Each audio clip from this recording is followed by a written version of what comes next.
What's up? It's called Mayong Buntag sa ating lahat. Ayun, nandito po tayo sa ating mga passion fruit. Madami na po siyang bunga. Yan po guys, oh. Nakikita niyo ba? At ang dami pa nila. This variety guys is purple. The purple. Mamayang hapon is magbubloom na yan. Yan po. Ito lang po yung passion fruit na kailangan po natin siyang i-pollinate. Kailangan po natin siyang i-pollinate. Kasi, kumbaga pa, need po siya ito i-pollinate. Yan po, daming bunga guys. Oh, yan. Madaming bunga. Ayun. At, ito po guys, is yun. Nakabuo na siya ng bunga. Ito po siya nga variety is magpo-purple po ito. Ito po siya is napulinate ko po siya guys. Napulinate ko po yung passion fruit ko. Hilig lang talaga ako. Madami pong bunga ng mga passion fruit natin guys. Nandyan po. Dami po yung mga bunga at may mga nagsisibol na mga bunga na. Ayun guys. Tignan nyo, ang dami niyan. Ang dami po yun ng mga bunga at doon sa taas. Ayun. Tignan nyo guys, diba? At napaw, ang dami nagsisilitawan na mga bunga. Yun, inaalagaan ko talaga yung mga passion fruit ko at ang dami nila. Sana mabuo lahat para maka-income din tayo guys. Ang dami talaga nila guys. Actually, yung passion fruit ko sa ilalim is napakaganda at ang lilinis. Yan po. Malinis talaga, ganyan ako mag-alaga. Kumbaga pa dito guys ang dami at hindi lang yan po. Madami din po yung mga passion fruit natin. Ang daming mga bunga guys. Ayan. Ayan po. Madami po yan ang dami po nila guys. At marami po mga fruit fly ngayon. Sana hindi ito masira nila. Pero naglagay na ako ng trap dito sa aking mga passion fruit. Ang gaganda ng mga passion fruit natin guys. Ang gaganda. Sulod tayo dito guys.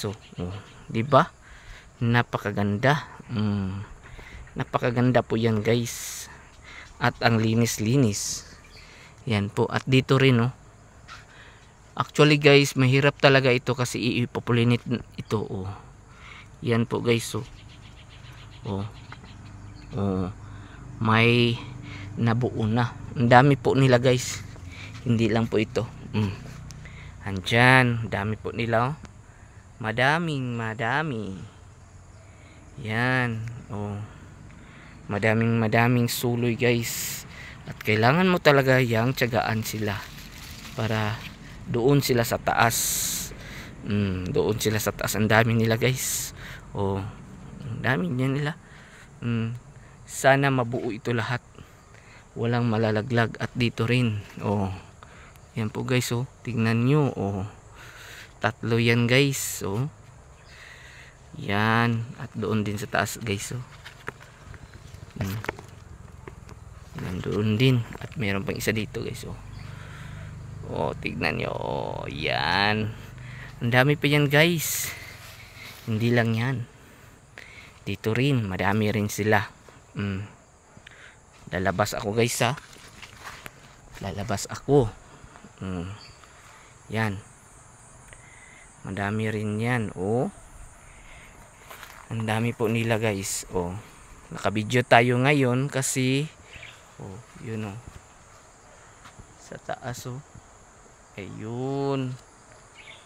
Diba? Ang gaganda nila. Yan po guys. Yan. Punta naman tayo din sa ating mga dragon fruits. Hindi lang po yung pananim mo. Yan po. Ang linis-linis po talaga. Punta naman tayo sa ating mga dragon fruits. Yung dragon fruit ko sa April is kunti lang po. Baka sa June na ito magdidip. Kaya nandito talaga ako para matingnan ko at ma-update ko. Kasi mamaya maglalagay ako ng foliar na para boom talaga ng flowers nila.